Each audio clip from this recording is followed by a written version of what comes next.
Hello guys, welcome back to this channel. In today's video, I'm going to show you how we can turn on auto restart feature on your Android phone.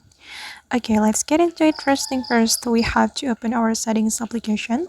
And after we have our settings application opened, we can go to the device care setting. This one.